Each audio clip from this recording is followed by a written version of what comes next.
et bienvenue à Vie de foi. Cette semaine, nous commençons une série formidable sur la croissance exponentielle. En fait, je vais vous enseigner comment vous pouvez choisir vraiment la volonté de Dieu pour votre vie, mais comment vous positionner pour vivre des miracles à tous les niveaux.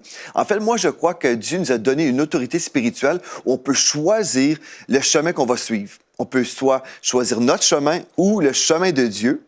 Si on choisit le chemin de Dieu, bien, le Seigneur va nous diriger dans de verts pâturages. Et vous savez, on a vraiment beaucoup de liberté dans nos choix. Et cette semaine, ce qu'on va voir, en fait, comment on peut expérimenter une croissance spirituelle qui va déborder aussi peut-être dans vos affaires. Si vous êtes un homme d'affaires, votre croissance spirituelle va avoir un impact aussi dans le monde de vos affaires. Si vous êtes un pasteur d'église, votre croissance spirituelle va aussi avoir un impact, une influence dans votre ministère, dans votre couple, dans votre mariage, dans votre famille, dans vos finances. La croissance spirituelle qu'on peut expérimenter grâce au Seigneur Jésus-Christ, grâce à sa parole, bien, va avoir un impact dans toute notre vie. Et cette série, vraiment, c'est une série vraiment de développement personnel. Vous pouvez vous développer en écoutant la parole de Dieu, en vous exposant à la vérité de la parole, mais ensuite en prenant les choix pour avancer. Donc aujourd'hui, on va voir les étapes normales de la croissance spirituelle. On va se poser des questions. Est-ce que je grandis en ce moment selon le rythme que je devrais avancer? Il y a des chrétiens qui sont des enfants de Dieu depuis 25 ans, 30 ans, et puis ils vivent une certaine vie en ce moment. Et il y en a d'autres qui sont des nouveaux chrétiens et qui vivent la même vie, et on se dit, après 25 ans, cette personne ne semble pas être plus avancée que l'autre qui a juste un an de salut. Donc, on va voir certaines choses dans nos vies, on va se poser des questions. L'idée, ce n'est pas de se condamner, mais c'est vraiment d'évaluer notre situation actuelle pour voir est-ce qu'il y a des manquements pour qu'on puisse changer des choses. Et si nous savons déjà, comme aujourd'hui, si vous le réalisez que vous avez besoin de changer des choses, vous voulez améliorer certaines dimensions de votre vie, bien, gloire à Dieu, je veux vous donner les clés pour prendre ces bonnes décisions-là. Et puis, je crois, vous allez vivre l'exponentiel. Quand je parle de croissance, bien, on parle d'un développement, une extension, une augmentation de quelque chose. Donc, Dieu vous appelle à croître, comme Dieu m'appelle à croître. Dieu appelle tous ses enfants à aller de l'avant, à grandir, à prendre plus de territoire spirituel.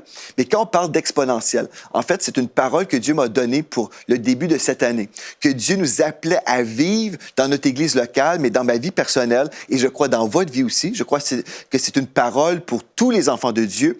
Dieu nous appelle à vivre et entrer dans une saison de croissance exponentielle. Et qu'est-ce que ça veut dire, le mot exponentiel? Bien, ce qui a une croissance rapide et continue. C'est-à-dire, on avance rapidement, mais d'une façon sans arrêt, sans interruption, si on veut. Donc, si vous êtes d'accord, vous voulez grandir dans les voies de Dieu, vous voulez vraiment avancer à toute vitesse dans la volonté de Dieu, dans la bénédiction de l'Éternel, bien, cette série est pour vous. Donc aujourd'hui, en démarrant cette série, les étapes normales de la croissance spirituelle, ce qu'on va voir ensemble, en fait, on va parler de la croissance du modèle parfait. Et si on parle d'un modèle parfait, on va parler certainement du Seigneur Jésus-Christ. Il est notre modèle parfait, le modèle par excellence. Donc, j'aimerais vous inviter premièrement, venez avec moi dans votre Bible, dans Luc chapitre 2, au verset 52. Vraiment, quand on pense au Seigneur Jésus, on peut vraiment être en admiration. On peut l'admirer à tous les niveaux. On se dit, le Seigneur Jésus, c'était l'enfant parfait, le petit bébé parfait, l'enfant parfait, l'adolescent parfait, l'adulte parfait. Il était parfait, il est encore parfait aujourd'hui.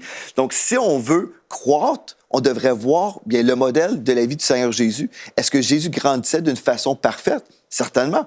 Donc, je peux vraiment dire, tout ce qu'il a fait, moi, je veux faire un copier-coller de sa vie. Je veux être parfait comme lui. Je veux marcher dans l'intégrité. Je veux faire tout ce que Dieu m'appelle à faire, tout comme Jésus le faisait.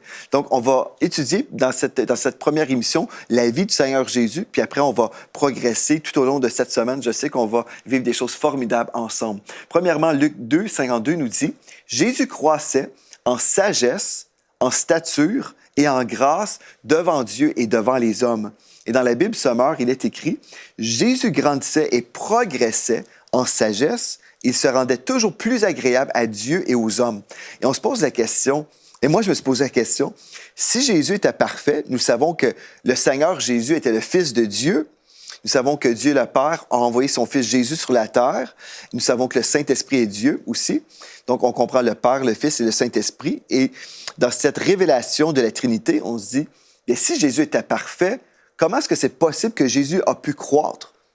Bien, on va comprendre en fait qu'il y a cette croissance dans l'incarnation. En fait, Jésus, lorsqu'il est venu au monde, bien, il était un petit bébé.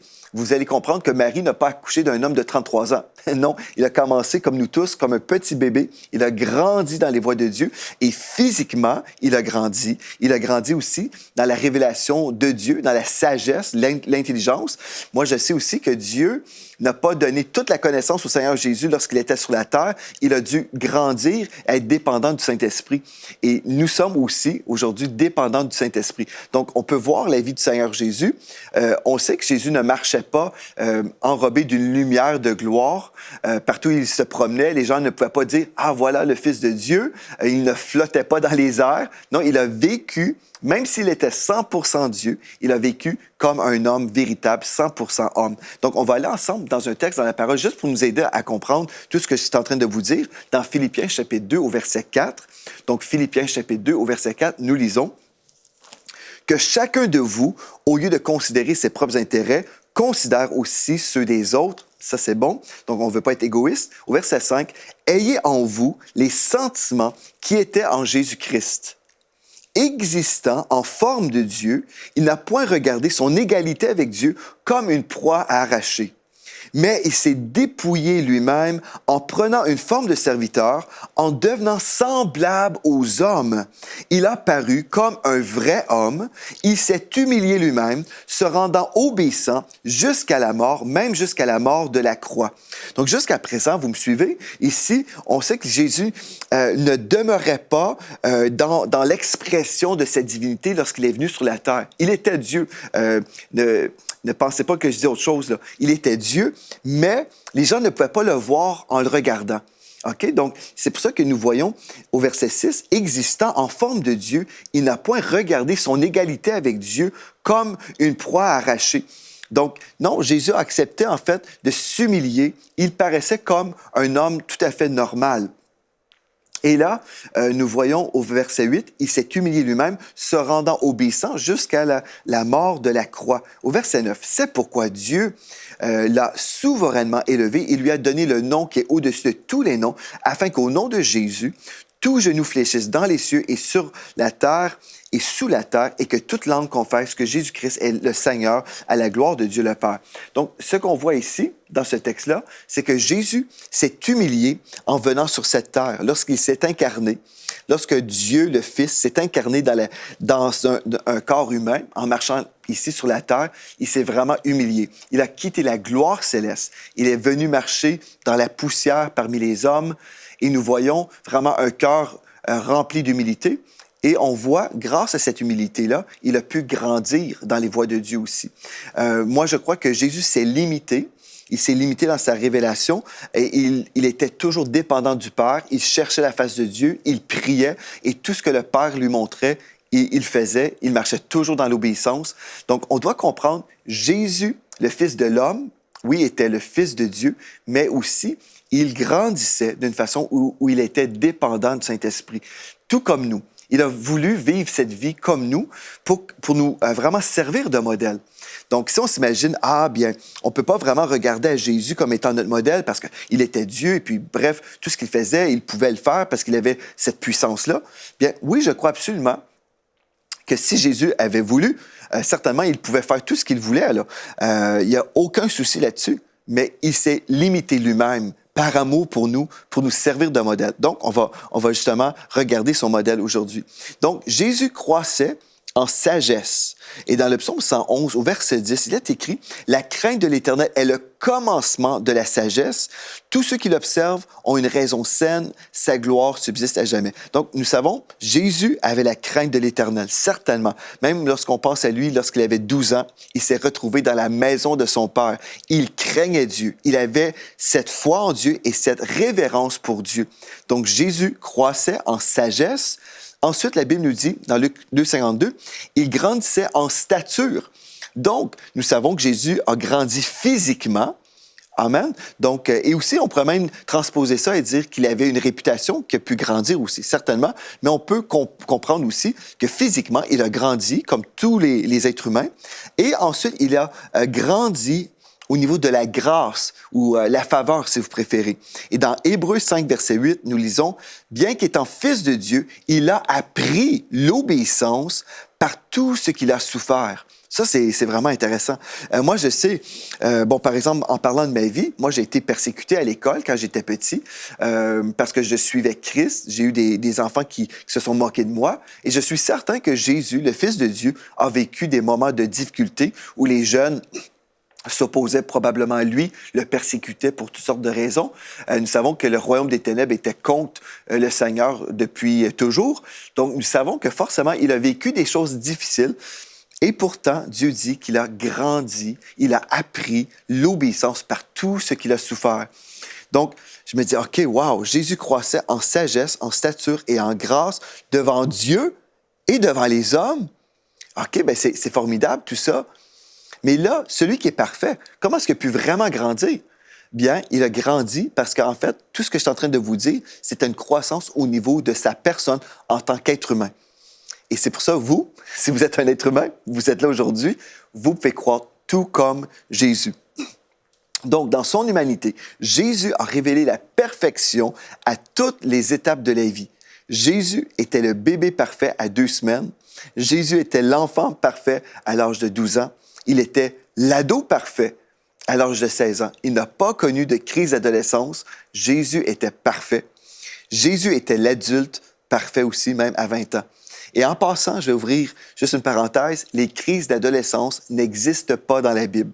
Ça, c'est la psychologie qui l'a enseigné. Mais en fait, la crise d'adolescence n'existe pas. Je n'ai jamais passé par une crise d'adolescence et mes 2 filles n'ont jamais passé par cette crise que les gens prophétisent. La seule raison pour on vivrait ça, c'est parce qu'on croit que c'est normal, mais on n'a pas cru la parole de Dieu. On a cru plutôt vraiment des paroles mensongères du royaume des ténèbres. La mentalité du monde. Mais en Dieu, il n'y a pas de crise d'adolescence. Amen. Donc, Jésus était notre modèle parfait, s'il était parfait, et Jésus est notre source d'inspiration pour notre croissance spirituelle.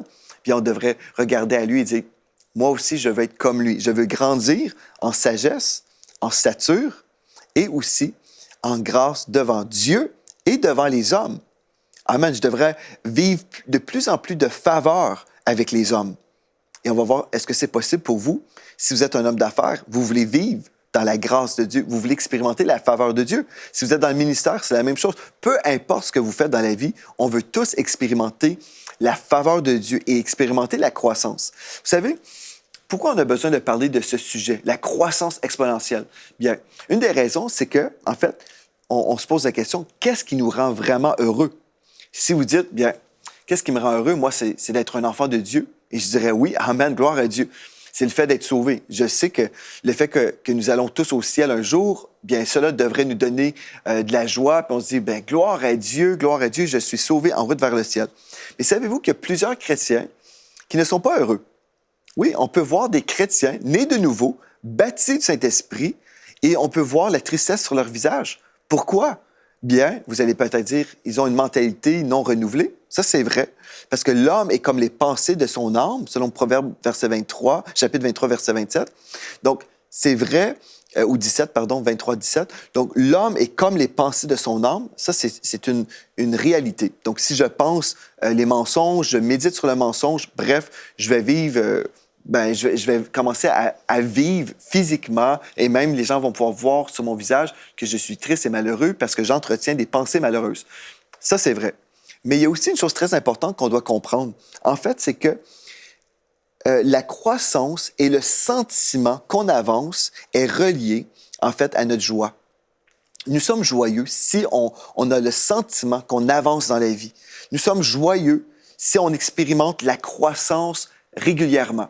Quelqu'un qui est toujours stagnant, qui n'avance pas dans sa vie, qui semble faire du tapis roulant, bien, il va être malheureux. Parce qu'avec Dieu, quand nous sommes sauvés, on devrait toujours avancer avec lui. Dieu ne nous appelle jamais à être sauvés puis rester là et attendre l'enlèvement de l'Église et ne rien faire. Dieu nous appelle tous à être, oui, sauvés, nés de nouveau, en route vers le ciel, mais Dieu ensuite nous appelle à être tellement en communion avec lui qu'on va obéir à tout ce qu'il nous dit et en obéissant, on va avancer forcément. Est-ce que vous comprenez ce que je suis en train de dire? Donc, on se dit, OK, donc, qu'est-ce qui nous rend vraiment heureux? Le salut en Jésus-Christ, c'est vrai ça. c'est salut, mais le salut véritable va se manifester avec une vie d'obéissance. Donc, je vais faire tout ce que Dieu me dit de faire, et parce que je marche dans l'obéissance, je grandis, j'avance. Quelqu'un qui n'avance pas va se retrouver vraiment malheureux. OK? Donc, parlons de la perfection de Jésus-Christ, on l'a déjà fait. Maintenant, on va se dire, mais comment ça Jésus a pu grandir comme ça? Bien, moi, je suis certain que Jésus étudiait la parole de Dieu, l'Ancien Testament. Je vais vous lire un texte, en fait, que je suis certain que Jésus a lu, Proverbes chapitre 3, versets 3 et 4. Remarquez bien ceci. Moi, je suis certain que Jésus a reçu une révélation ici, parce que le Saint-Esprit lui révélait des choses lorsqu'il vivait sur la terre. Proverbes 3, versets 3 et 4. « Que la bonté et la fidélité ne t'abandonnent pas, lis-les à ton cou, écris-les sur les tables de ton cœur. Tu acquerras ainsi de la grâce et une raison saine aux yeux de Dieu et des hommes. » Voilà le texte qui nous révèle ici ce que Jésus a pu comprendre pendant son vivant, lorsqu'il marchait sur la terre. Jésus, certainement, a dit oui et amen à cette parole, à cette parole du Seigneur qui nous concerne tous. Amen. Donc, si on veut vivre la faveur avec Dieu et les hommes, bien, on doit tout simplement obéir au Seigneur. OK, maintenant, si on regarde la vie du Seigneur Jésus, il était un serviteur rempli d'humilité. La première chose qu'on veut faire, si on veut grandir, on veut voir bien quelles sont les étapes normales d'une croissance spirituelle, bien, on devrait voir, sommes-nous, comme Jésus, sommes-nous un serviteur tout comme lui? Est-ce que nous sommes humbles? Le texte qu'on a vu ensemble dans Philippiens 2 nous révèle, en fait, la première chose qu'on a vue ensemble, vraiment, il s'est dépouillé lui-même. Jésus s'est dépouillé de sa gloire. Il a vécu les deux pieds sur terre, marchant dans l'humilité pour nous sauver. Donc ça, c'est la première chose. Le plus grand parmi vous, Jésus a dit, sera votre serviteur. Donc dans Matthieu chapitre 23, verset 11, Matthieu 23, 11, Jésus a dit, le plus grand parmi vous sera votre serviteur. Lorsqu'on parle de grandeur, le plus grand parmi vous sera votre serviteur. Bien, c'est un choix, n'est-ce pas? C'est un choix de servir. Et je peux penser à plusieurs personnes qui ont accédé à des postes plus élevés à l'Église. Et c'est des personnes qui ont vraiment accepté de servir. Je peux vous parler de mon épouse Mathilde. Le premier ministère qu'elle a fait à l'Église, lorsqu'elle a été sauvée, c'était le ministère du ménage. Elle faisait le ménage à l'Église et puis elle était heureuse de servir le Seigneur comme ça. Les pasteurs à l'époque lui disaient, Mathilde, en fait, on l'appelait Lady Broom qui veut dire la dame qui va passer le balai à l'Église. Bien, les pasteurs commentaient que ma femme était heureuse dans le service parce que pour elle, elle servait Dieu. Elle était heureuse de servir Dieu. Aussi, je pense à Annabelle Saudril. Lorsqu'elle est arrivée à l'Église avec nous, le premier ministère qu'elle a fait, c'était le ménage de l'Église. Amen. Yveline Lebeau aussi, elle me racontait l'autre jour, en fait, qu'elle avait commencé dans son église locale en France. Aussi, c'était le ministère du ménage. Donc, on se dit, les gens font du ménage et puis Dieu les prend et puis les élève au temps convenable. Et c'est des personnes qui ont été prêtes à servir et faire n'importe quoi. Ils ne disaient pas, bien, moi, quand je vais avoir telle opportunité, là, je vais servir. Non, ils ont tout simplement décidé de servir là où Dieu avait besoin d'eux. Une des choses que je veux mentionner aujourd'hui, c'est que Dieu ne cherche pas des hommes qualifiés, mais Dieu cherche des hommes et des femmes disponibles. Si vous êtes disponible pour Dieu, vous êtes en train d'entrer, en fait, dans la première étape de la croissance, être un serviteur. Être un serviteur. Rendez-vous disponible pour Dieu et Dieu va vous élever au temps convenable. Je pense aussi à un pasteur dans notre équipe, le pasteur Yvan Rowe. Il est arrivé à l'Église parmi nous. Il a servi dans des choses vraiment manuelles. Lui qui est un intellectuel, lui qui enseignait le grec aux pasteurs, il est venu à l'Église parmi nous. Il a servi pendant des années de temps, vraiment en faisant des choses manuelles. Et lui, c'est un intello. Et pourtant, il a fait tout ça par amour pour Dieu. C'est merveilleux de voir ça. Et aujourd'hui, il est pasteur dans notre équipe. Donc, on peut voir, Jésus était un serviteur rempli d'humilité.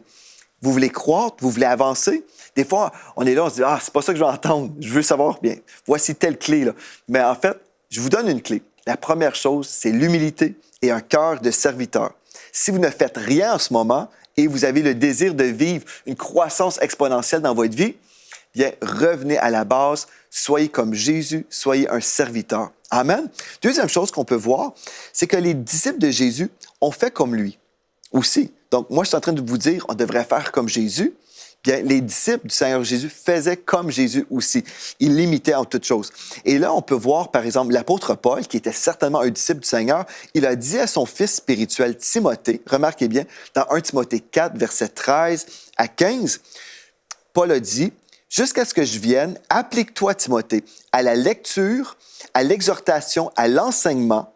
Ne néglige pas le don qui est en toi et qui t'a été donné par prophétie avec l'imposition des mains de l'Assemblée des Anciens.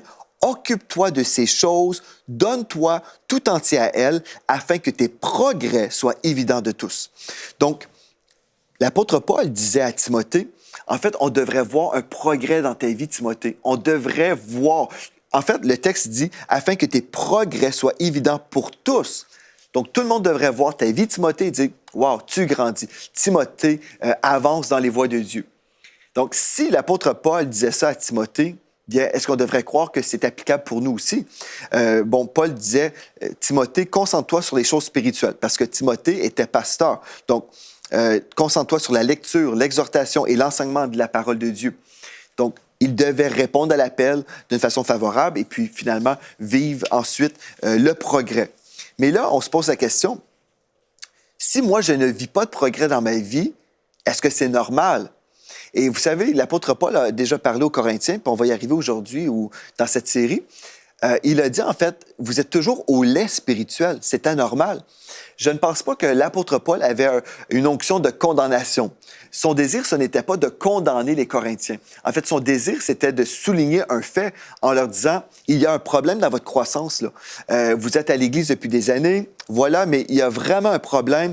Et si on réalise, ah, c'est vrai, là, il y a un problème dans ma vie, ça fait tant de temps que je suis sauvé, puis finalement, je ne vois pas vraiment de croissance, je devrais m'arrêter et dire, OK, il y a quelque chose qui doit changer pour que je puisse avancer.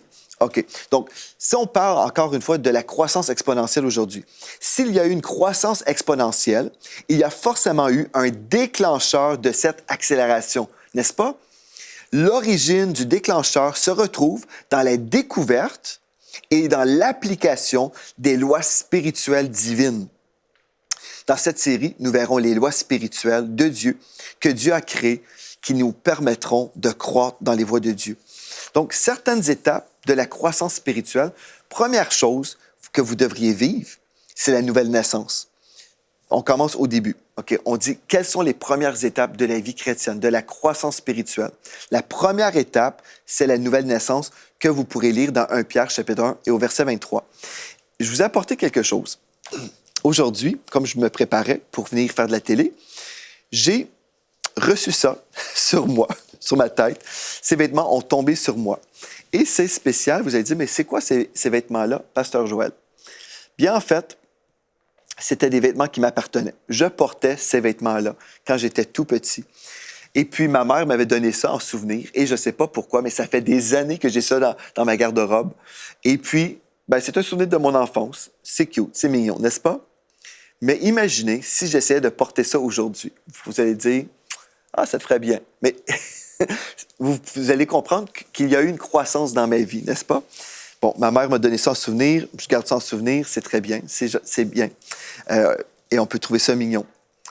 Mais après 25 ans, si vous essayez toujours de porter vos vieux vêtements, il y a un problème. Et c'est comme ça dans notre monde spirituel. Souvent, les chrétiens ont aimé leurs premiers vêtements. Ils ont dit, ah bien moi, j'aimais ça, ce que je vivais à l'époque. J'aime comment j'avais beaucoup d'attention. Les gens me trouvaient mignon. Mais après un certain temps, il y a un grand besoin de croissance. La première étape, c'est vraiment d'expérimenter la vie nouvelle. Et là, dans 1 Pierre 2, 22, on comprend ici qu'on devrait aussi boire un lait spirituel. On devrait se nourrir, oui.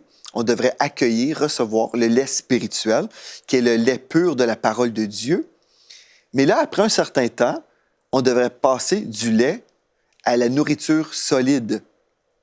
Et dans 1 Corinthiens 3, versets 1 à 3, l'apôtre Paul a dit, « Pour moi, frères, ce n'est pas comme à des hommes spirituels que j'ai pu vous parler, mais comme à des hommes charnels, comme à des enfants en Christ. » L'apôtre Paul ici ne disait pas que Je vous parle comme des pécheurs, là, comme à des pécheurs. Non, quand il employait le terme charnel, il ne voulait pas dire comme des croyants dans le péché. C'est pas ça du tout. Mais en fait, le mot charnel, dans 1 Corinthiens 3, versets 1 à 3, en fait, ce mot-là, c'est le mot sarkikos, qui veut dire gouverner par la simple nature humaine, non par l'Esprit de Dieu. Donc, en fait, ces gens-là, ces chrétiens, étaient gouvernés par les 5 sens. Ils étaient charnels, dans le sens qu'ils n'étaient pas spirituels.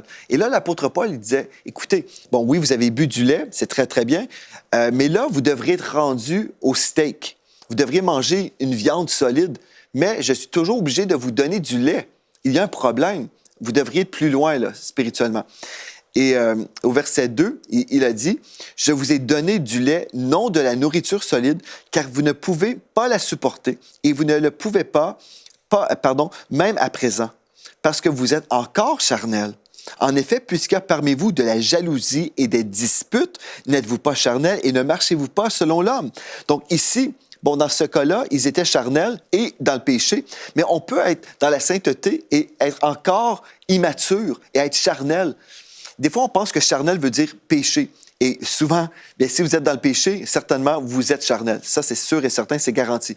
Mais vous pouvez être un vrai disciple du Seigneur Jésus-Christ. Vous aimez le Seigneur, mais vous êtes au ralenti dans votre croissance. Vous êtes trop charnel. Vous n'êtes pas connecté spirituellement aux choses de Dieu. Et quand vous n'êtes pas connecté, ce qui se produit, vous restez au lait.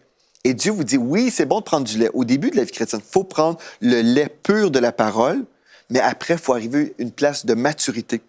Et là, après le steak, nous devenons un adulte. Et quand nous sommes un adulte, on va se reproduire et on va avoir des enfants. Donc, on va faire des disciples.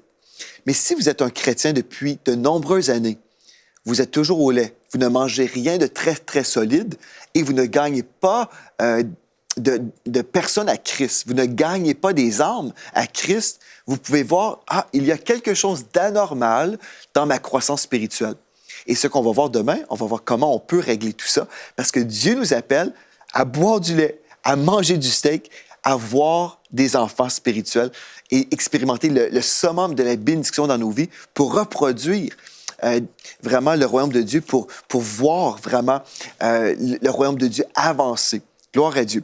Donc, c'est une émission bénie qui nous attend demain.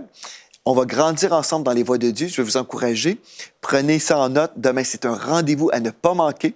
Et puis, invitez vos amis aussi. Visitez également le site web emctv.com pour suivre toutes les archives des émissions Vie de foi. Et on va se réjouir parce que nous sommes tous en train d'expérimenter la croissance. On s'expose à la parole de Dieu et non seulement on s'expose, ensuite on dit oui au Seigneur. Je grandis dans tes voies. Merci d'avoir été là. D'ici à la prochaine fois, soyez richement bénis.